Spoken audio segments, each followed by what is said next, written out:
Sanggar Cerita mempersembahkan Sabda Pandita Ratu.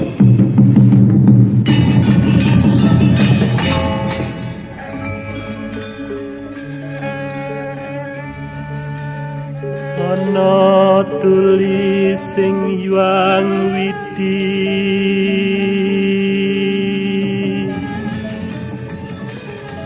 yen wong sabar lan narima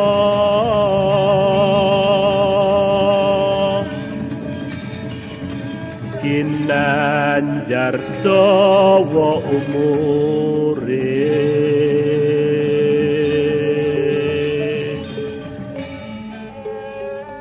Sugih kadang pawong mitra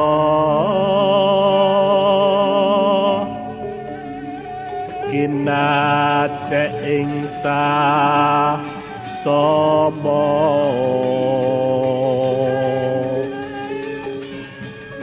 lamun lara wong iku gampang gone antuk tombo.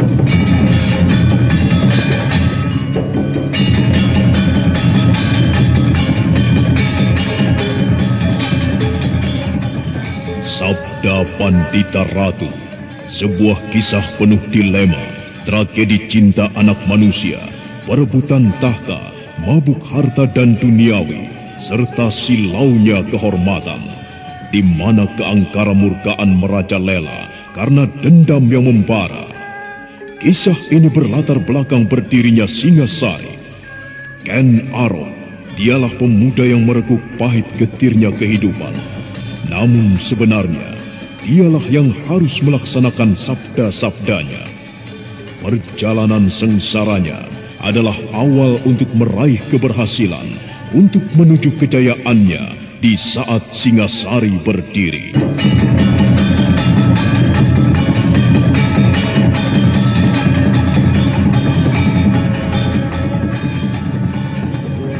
Paman memperhatikan wujud pemilik kapal itu? Iya, orang itu bernama Barat Maut. Mengapa? Dari mana Paman bisa mengetahui namanya? Di antara anak buahnya ada yang menyebut nama itu. Mengapa dengan orang itu, Badrawati? Wajahnya seram, Paman. Matanya hilang sebelah. Ada bekas luka yang melintang di keningnya. Mata yang hilang itu tentu akibat perkelahian. Kemudian tangan kanannya putus, Paman. Tangan itu kemudian diberi kait, bukan? Iya. Ada bekas darah yang mengering pada kaitan itu, Paman. Tidakkah Paman memperhatikan hal itu? Darah yang mengering itu artinya orang itu tentu sering menggunakan kaitannya untuk melukai orang, Paman. Dan bahkan mungkin untuk membunuhnya.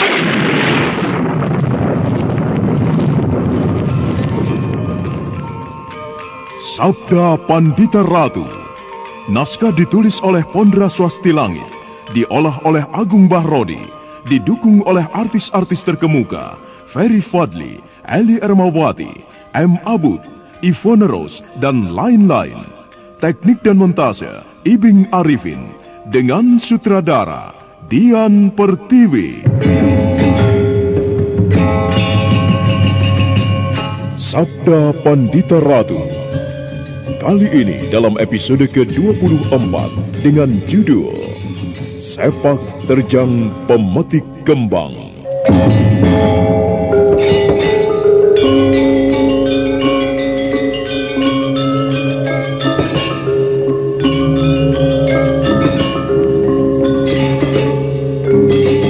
Dalam seri ke-699 ini dengan para pemain Dedi sebagai Brahma Samudra, Norman sebagai Badrawati, Wenda Lubis sebagai Lare Angon, Elias sebagai Dewa Laut, dan Asdi Suhastra, pengantar cerita.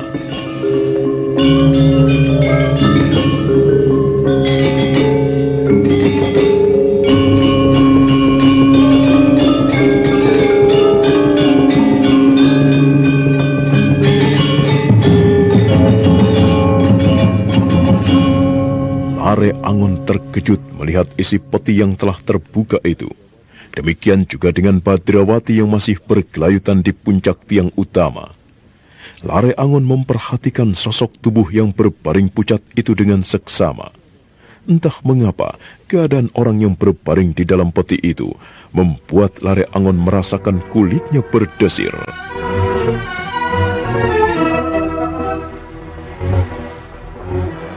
Permainan apa ini?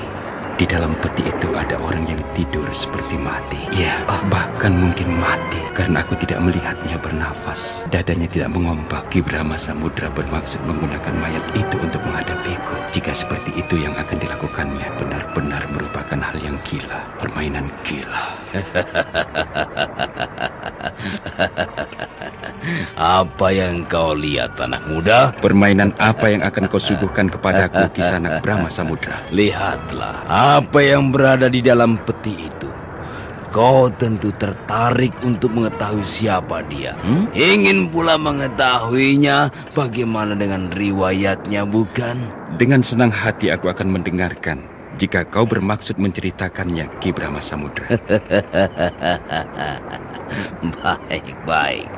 Aku penuhi keinginanmu, anak muda. Dan sebenarnya lah, baru kali ini aku melakukan hal ini.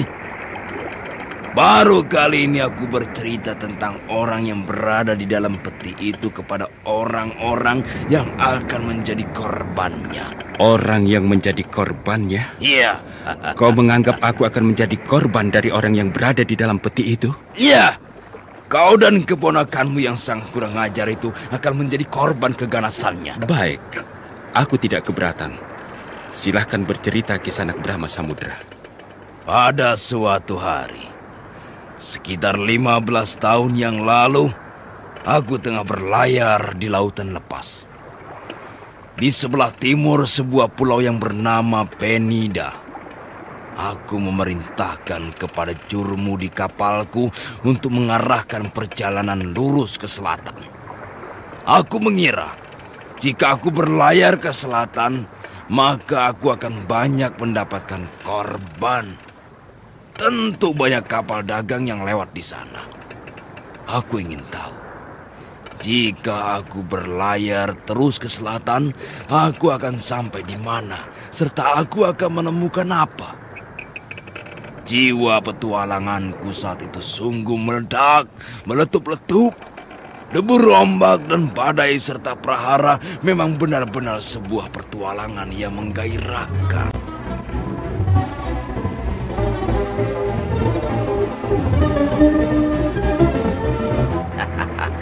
Berhari-hari aku berada di dalam kapal layarku yang gagah perkasa. Angin yang besar membuat layarnya melengkung, membawa kami seperti terbang saja layaknya. Hari demi hari dan 2 bulan lewat begitu saja. Mendekati bulan yang ketiga, sungguh perjalanan itu merupakan kenangan yang dahsyat, anak muda. Jika malam aku memandangi langit, maka bintang-bintang yang selama ini sebagai penunjuk arah telah berubah tempat. Dan aku semakin ragu. Jangan-jangan kami menempuh perjalanan tanpa ujung. Laut sedemikian luasnya dan udara mulai terasa lebih sejuk. Bahkan ada kalanya angin yang semilir menyapukan udara yang dingin menggigilkan tubuh. Matahari yang beredar rasanya berada di sebelah utara. Persediaan makananku menipis. Dan setegar apapun aku menjadi cemas dan gelisah. Apa yang kemudian Kisanak lakukan? Tepat dugaan yang sekarang berada di benakmu itu, anak muda. Aku memerintahkan kepada jurumudiku untuk memutar haluan. Di sepanjang pelayaran kami tak menemukan korban. Rupanya para pemilik kapal dagang tahu jika laut di sebelah selatan itu adalah lautan yang maha luas. Jika diteruskan ke selatan, mungkin akan sampai di suatu tempat yang tiada bertepi. Akan sampai di suatu tempat yang tiada bertepi. Jika memandang berkeliling, mungkin hanya akan menemukan garis cakrawala dan ombak yang bergulung setinggi pohon kelapa. Aku mulai berpikir, Jika aku terus ke selatan, maka aku akan tiba di suatu tempat yang aku bayangkan sebagai pusat angin, pusat ombak, dan sarang segala jenis prahara. Apalagi pada saat itu, aku melihat mendung yang tebal dan hitam pekat di langit selatan, serta nyala api di sepanjang kali Cakrawala. Apa yang aku saksikan itu benar-benar merupakan suatu hal yang menggetarkan. Nyala api itu disebut kemamang. Ya, aku ingat salah seorang anak buahku menyebutnya kemamang. Aku mulai berhitung. Persediaan makanan pada saat itu hanya cukup untuk sebulan lagi. Kami kembali berlayar ke utara. Namun rupanya mendung tebal yang berada di garis langit selatan itu menganggap kami sebagai buruan. Pengalaman itu sungguh menggetarkan. Badai dari segala macam prahara menerjang kami. Kami diterjang badai. Tentu merupakan suatu hal yang biasa saja bagi Kisanak. Bukankah badai dan prahara di tengah laut merupakan suatu hal yang biasa? Kali itu tidak. Bagaimana? Badai yang kami hadapi saat itu merupakan badai yang paling besar dan ganas dari badai prahara yang pernah aku hadapi. Ombak bergulung-gulung membuat lebah dan bukit tingginya jauh lebih tinggi dari pohon kelapa. Jika kapal kami berada di lembah, maka di depan sana ombak telah membentuk gundukan bukit yang siap menghantam kami. Jika kami berada di bukitnya, maka kami harus siap meluncur ke arah lembah, yang ternyata tidak berdaya menghadapi keganasan alam. Syukurlah jika Kisanak masih bisa menyadari bahwa di atas segala sesuatu di dunia ini ada yang lebih besar lagi. Kapal kami terombang-ambing dan kemudian sebuah sapuan raksasa yang sangat dahsyat menghantam kapal kami dari arah samping. Kapal pun kemudian miring ke kiri dan terbalik menenggelamkan semua isinya.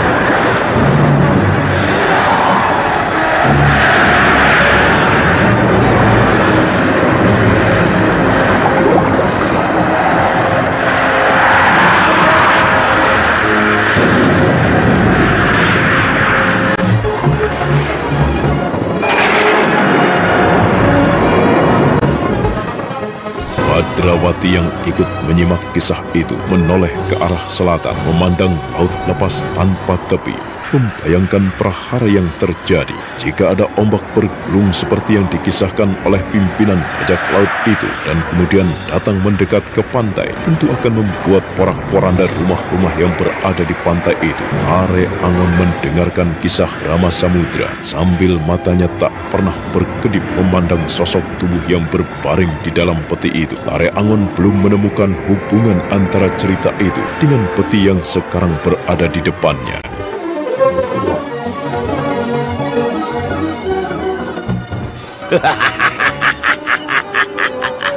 Jika aku ingat peristiwa itu, aku menjadi geli.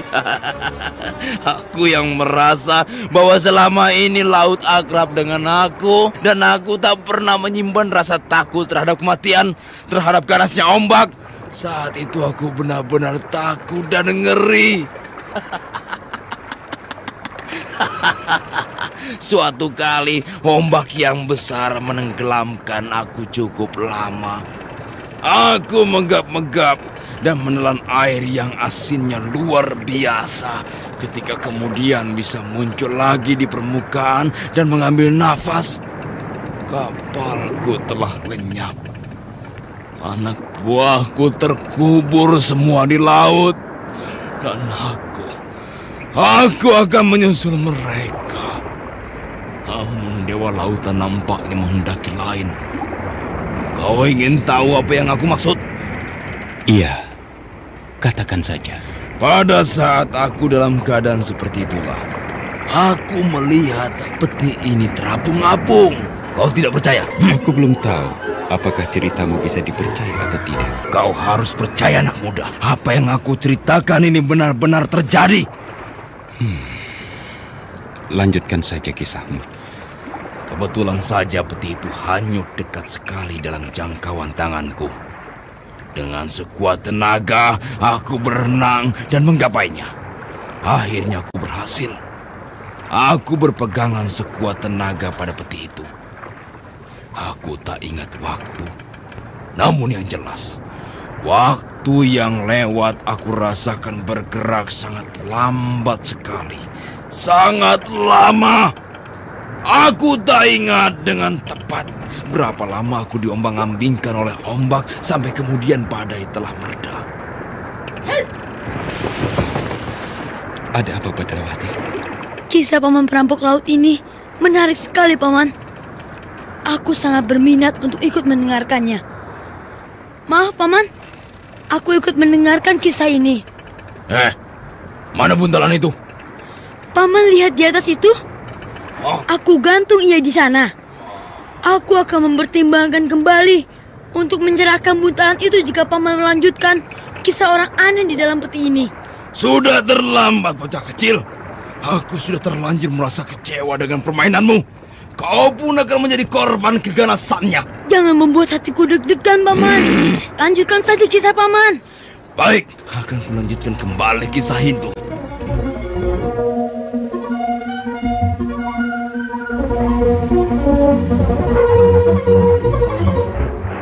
Setelah badai bergulung, laut entah mengapa menjadi tenang sekali. Permukaannya lembut sekali, seolah hamparan babut yang dikelar nan luas. Peti itu terapung-apung membawaku yang terus berpegangan dengan sekuat tenaga. Bahkan kemudian aku berusaha untuk bisa tengkurap di atasnya. Ya, usahaku itu berhasil. Semula aku tak sempat berpikir dan membayangkan apa isi peti itu. Namun nafsu serakahku kemudian membawaku ke sana. Aku mulai menebak-nebak apa kira-kira isi peti aneh yang aku tumpangi itu. Apakah mungkin harta karun? Apakah mungkin harta karun yang tiada ternilai jumlahnya? Tidakkah Kisanak sempat berpikir jika berisi harta karun, tentu peti itu akan tenggelam? Aku tak sempat memikirkan hal itu. Tidak berusaha untuk membukanya? Ya tentu, aku pun berusaha membukanya. Dasar orang serakah.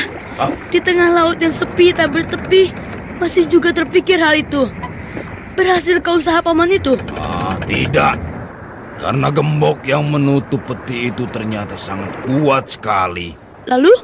Lagi-lagi Dewa Samudra ternyata merasa iba kepadaku. Mungkin aku dinilai belum waktunya mati. Ketika aku tertidur tengkurap di atas peti itu, karena sedemikian lelahnya, aku terbangun oleh suara hiruk pikuk. Suara apa? Ternyata aku ditemukan oleh sebuah kapal layar yang besar sekali. Jauh lebih besar dari kapal layar milikku. Aku ditolong beramai-ramai. Peti tempatku terapung-apung itu pun juga diangkat beramai-ramai. Orang yang menolongku itu tidak diketahui siapa namanya. Bahkan para anak buahnya juga tak seorang pun yang mengetahui siapa sebenarnya dia. Mereka hanya menyebut Dewa Laut. Nama itu sangat sesuai. Ia layak menyebut diri dengan sebutan Dewa Laut. Hal itu di kemudian hari mengilhami aku untuk menggunakan nama yang menurutku tak kalah menggetarkan, Brahma Samudra.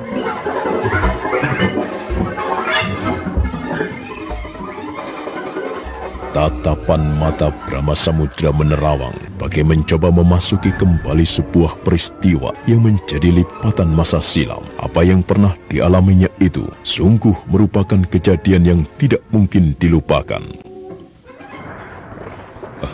Terima kasih, kau telah menolongku. Apa yang telah terjadi kepadamu? Kapalku dihantam badai.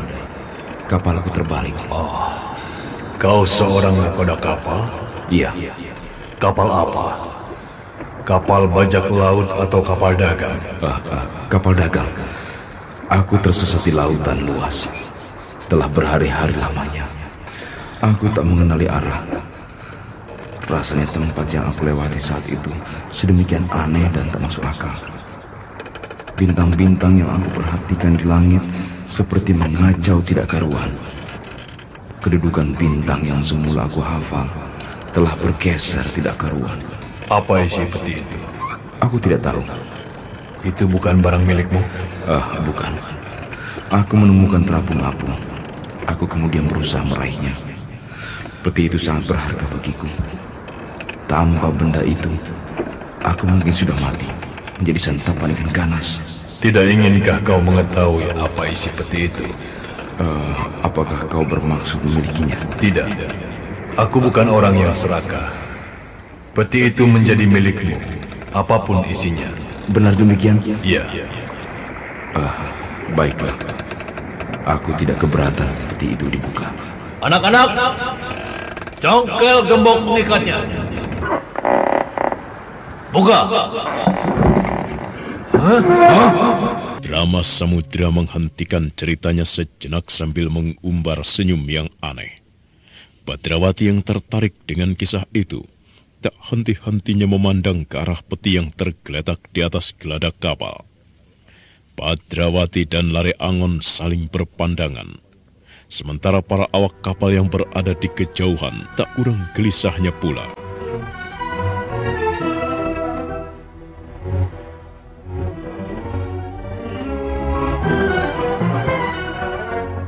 Bagaimana perasaanmu saat itu setelah mengetahui isinya ternyata sosok tubuh seperti itu, Paman? Tentu saja aku kaget. Yang aku lihat di dalam peti itu adalah sosok tubuh yang tidur tenang.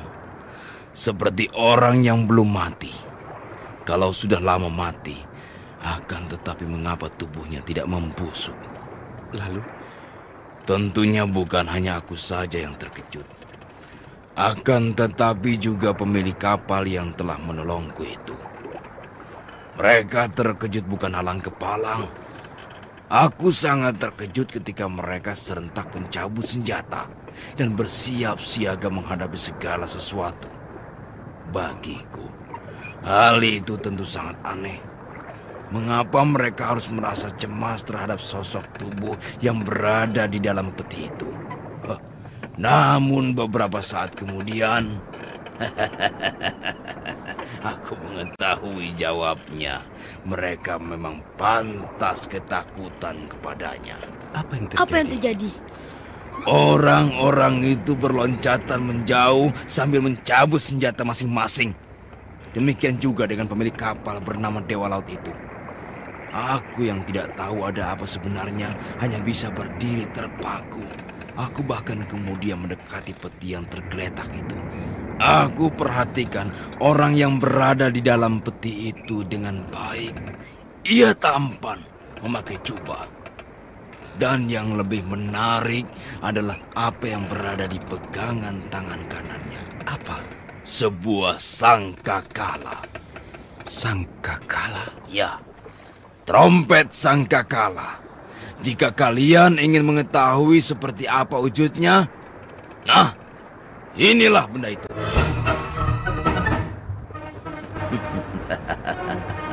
Nah, jika kau ingin memperhatikan, perhatikan saja dengan baik. Bagus sekali. Terbuat dari apakah trompet itu, Paman? Dari tanduk. Tetapi tanduk apa? Apakah gajah atau badak atau tanduk kerbau dan sapi? Aku tidak tahu. Oh. Kau ingin memegangnya? Kau tidak merasa keberatan aku memegang trompet itu? Tidak, tentu tidak. Aku tidak merasa keberatan. Pegang saja. Aku yakin kau bocah jujur. Kau pasti akan mengembalikan trompet itu kepadaku setelah kau merasa puas menelitinya. Aku ingin memegangnya. Jangan, Badrawati. Mengapa, Paman? Hati-hati. Hanya sekedar memegang. Ini hanya sebuah benda. Mengapa harus takut? Ayo bocah pemberani dan luar biasa, pegang saja. kalau kau berminat memperhatikan dengan lebih cermat. Baik, aku akan mencoba memegangnya. Nah, terimalah. Gila, menghilang. Mengapa menghilang? Karena sangkakala itu tidak mau disentuh siapapun kecuali aku. Kau tidak percaya? Trompet itu kembali ke tempatnya. Di mana? Di angan-anganku. Ia menyatu dengan diriku. Gila. Gila? Nanti kau akan menyaksikan kenyataan yang paling gila, bocah pemberani. Nah, apakah kalian ingin mendengar bagaimana kisah selanjutnya? Yang merupakan bagian sangat penting dari penemuan peti itu. Dan bagaimana kemudian aku menguasainya. Lanjutkan saja. Saat itu, manakala para awak kapal itu berlarian menjauh, demikian juga dengan orang yang bernama Dewa Laut itu menjauh. Aku justru mendekati peti yang telah terbuka. Di tangan kanan orang itu terpegang sebuah sangkakala yang kemudian aku ambil. Ku amati benda yang berwujud trompet itu. Bukan hanya aku amati, akan tetapi juga ada keinginan untuk meniupnya. Aku ingin tahu apakah kira-kira yang akan terjadi jika aku meniupnya. Lalu? Aku pun meniupnya.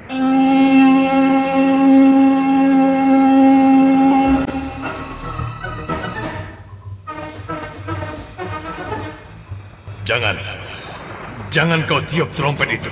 Mengapa? Jangan lakukan itu. Mengapa kalian ketakutan? Hah? Aku ingin tahu ada apa sebenarnya dengan trompet ini.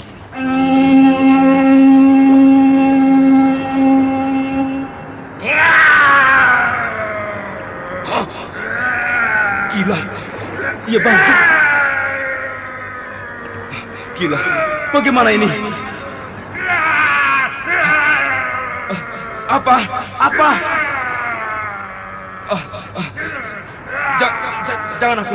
Jangan aku. Itu yang lain saja. Wah, gila, yang mendekati aku. Akan aku tiup trompet ini. Apa yang akan terjadi?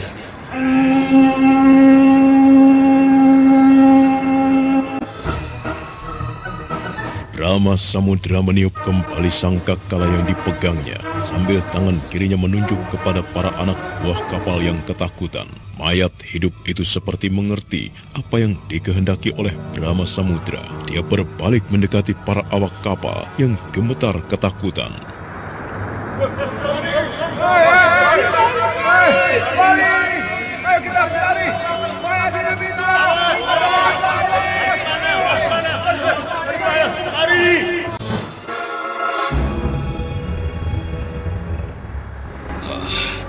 Aku tidak akan melupakan kejadian itu. Demikian sangkakala itu aku tiup, ia benar-benar telah berada di dalam kekuasaanku.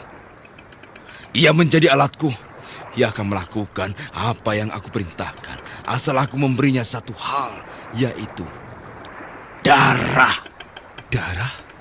Iya, darah. 2 orang di antara awak kapal itu telah dihisap habis darahnya. Dan mayat hidup itu kekenyangan. Ia tertidur lagi di dalam petinya. Bukan main. Maka sejak saat itu aku mengambil alih kapal itu di dalam kekuasaanku. Lalu bagaimana dengan Dewa Laut? Ia Ia melawan apa yang aku kehendaki, maka aku penjarakan dia. Oh, di mana? Di dalam salah satu bilik di kapal ini? Iya, benar. Sebuah kisah yang mengerikan sekali, kisah anak Brahma Samudra. Nah, hanya sampai disitulah kisah bagaimana aku mendapatkan mayat hidup itu. Sekarang tiba saatnya aku akan membangkitkan dari tidurnya. Gila. Sangkakala itu muncul begitu saja di dalam genggaman tangannya. Benda itu bisa menghilang pula sesuai dengan kehendak pemegangnya. Nampaknya Aku dan Badrawati harus benar-benar berhati-hati menghadapi keadaan ini. Bangkitlah sahabatku. Ayo bangkitlah. Sudah tiba saatnya kau makan. Sudah tiba saatnya kau bersantap malam.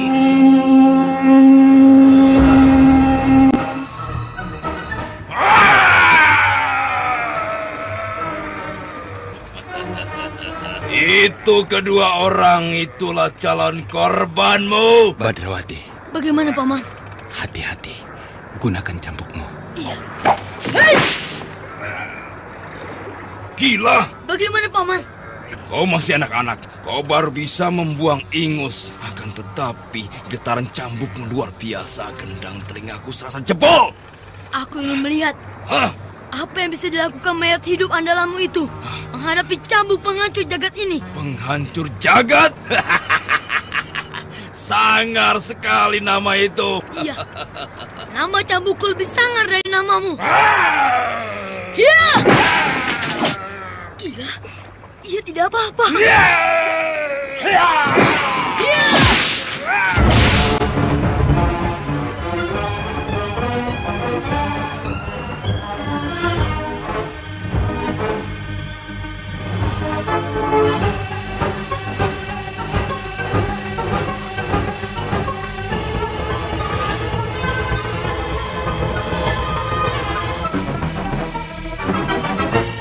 Maka berlangsunglah sebuah pertarungan yang dahsyat. Badrawati dan Lare Angon berkelebatan menghadapi mayat hidup yang hanya bisa menggeram dan mengaum itu. Badrawati melenting-lenting bagaikan burung sikatan yang gesit bukan kepalang. Demikian juga dengan Lare Angon, berputar-putar dan sesekali meluncurkan serangan dahsyat. Tetapi makhluk yang doyan darah itu benar-benar tangguh. Tangannya siap menyambar. Andai kata mendapatkan sasaran, tentu akan mengerikan sekali jadinya. Sementara itu, awak kapal Barat Maut yang mendapat tugas melihat apa yang terjadi telah kembali ke kapalnya.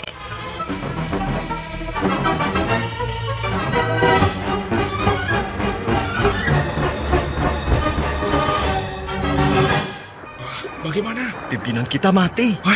Bagaimana? Bagaimana ini? Aku menemukan mayat Ki Barat terapung-apung di air. Jelas mereka telah membunuhnya. Gila! Apa yang terjadi di sana itu? Entah. Aku tidak tahu. Siapa yang berkelahi? Seseorang. Seseorang dikeroyok oleh semua anak buah Ki Brahma Samudra. Lalu bagaimana ini? Bagaimana sebaiknya? Pimpinan kita dibunuh. Kita tidak bisa menerima hal itu. Kita dekati mereka. Ayo. Kita menuntut balas. Betul. Tenang, teman-teman, tenang. Kita harus memperhitungkan masak-masak sebelum bertindak.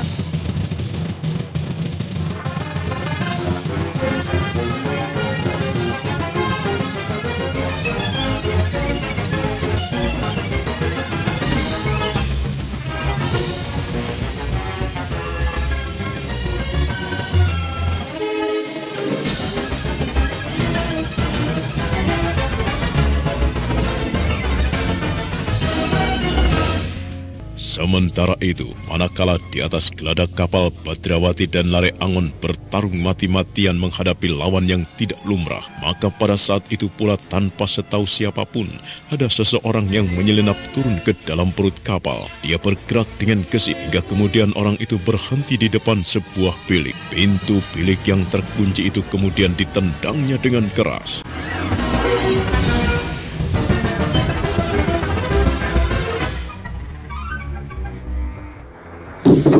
Kisanak, kaukah yang bernama Dewa Laut? Iya. Namaku Kameswara. Aku bermaksud menolongmu. Aku akan membebaskanmu dari belenggu rantai ini.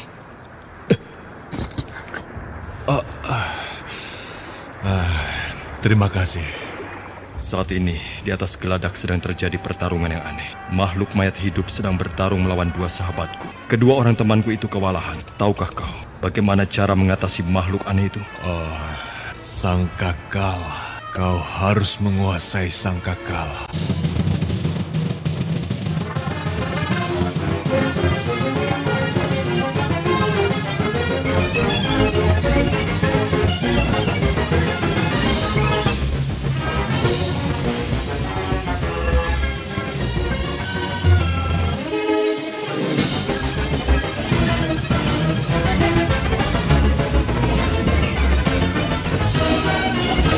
Orang yang tidak lain adalah Kameswara itu segera membantu Dewa Laut yang terkulai agar bisa duduk kembali. Pakaian orang itu compang-camping dan baunya tengik karena cukup lama tidak pernah tersentuh air. Nah, apa yang akan dilakukan oleh Kameswara, Badrawati dan Lare Angon?